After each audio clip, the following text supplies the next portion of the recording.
इथे आहे ना तुम्हाला हे पक्षी उडालेले दिसत असतील, तर हे ना कबूतर आहेत.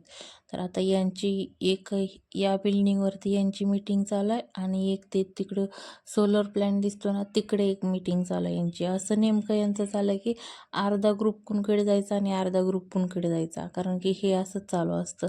तर काही जरी कुठे जरी वाळायला घातलेलं दिसलं रे दिसलं, ते तुमचं म्हणजे पूर्णपणे समाप्त होणार म्हणजे होणार. असं कोणाकोणासोबत घडलंय त्यांनी मला कमेंट करून सांगा. आणि हे माझ्यासोबत तर एकदा सोडून दोनदाच घडलेलं आहे.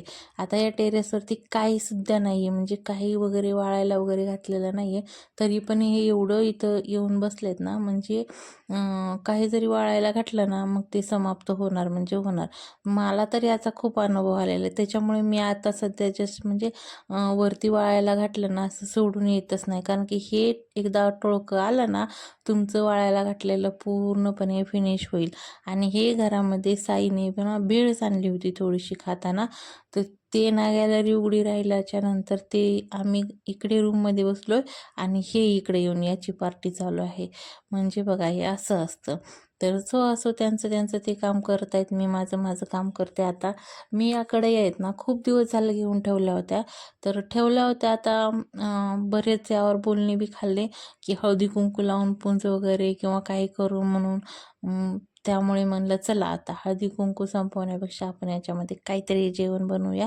त्यासाठी मग मी आता हे वापरायला काढलेले आहेत. तर खूप दिवस झालं म्हणलं, तर 2 ते 3 वर्ष झालं मी आणलं त्याला, असंच बॉक्समध्ये ठेवलं, त्याला वरती काढलंच नाही. कशा आहेत ते सुद्धा बघितलं नाही घरी आल्याच्या नंतर. मग आता म्हणलं चला फुटल्या आहेत का आहेत ठीक म्हणून काढून बघूया आणि वापरूनही बघूया. त्यासाठी मग मी वरती काढल्या होत्या. तर आता मी यामध्ये ना डायरेक्टली चिकनची भाजी बनवत आहे. त्याचाच मसाला मी परतत आहे यामध्ये. तर तुम्ही लोकांना नवीन भांडे घेतल्यानंतर त्यामध्ये काहीतरी गोडधोड बनवत असाल, पण आता जास्ती करून गोडधोड आमच्या इथे कोणी खात नाही, त्यामुळे आपण बनवायला घेतलं आहे डायरेक्टली तिखट. तर तिखट खायचं आणि मग भांडं कसं आहे कसं नाही ते सांगायचं. तर भांडं म्हणजे एकदम मस्त आहे, कढया म्हणजे मस्त आहेत एकदम. आता मी ती दुसरी तर काही यूज केलेली नाही. आणि याचं टोपण आहे ना ते काचचं आहे ना, ते 2 in 1 आहे, कारण की दोन्हीवर पण चालतं असे. तर खूप छान मला लागलेले आहेत आणि मला धाकधूक पण होती की कशा आहेत कशा नाही, किंवा यामध्ये भांड्यात करपल किंवा चिटकलच याची भीती पण वाटत होती. पण नाही, मला वाटत चिटकल वाटत होतं म्हणून मी सारखं सारखं उलटण्याने ना तो मसाला हलवत होते, चिटकले का पाहत होते, पण अजिबात चिटकलेला नाही आणि खूप छान झालेला आहे. मग असं वाटतं की आपण घेतलेली वस्तू आपल्याला फुल पैसा वसूल झालेली आहे, कारण की मग ते पैसा जाऊन असं चांगलं नाही लागलं ना, मग आपल्याला पण ते बरं नाही वाटत की आपण उगच घेतलं, किंवा असं एक मनाला एक हुरहुर लागून राहते. जर समजा 4 पैसे जास्त गेलेले परवडले, पण चांगली वस्तू लागली पाहिजे हे मला वाटतं, बाकी काय नाही. तर माझी इथे ना चिकनची भाजी चालली होती आणि म्हणजे असं संध्याकाळच्याला चिकनची भाजी आणि ह्याचाच बेत होता, भाकरीचाच बेत होता आज. आज काही बाकी नव्हतं.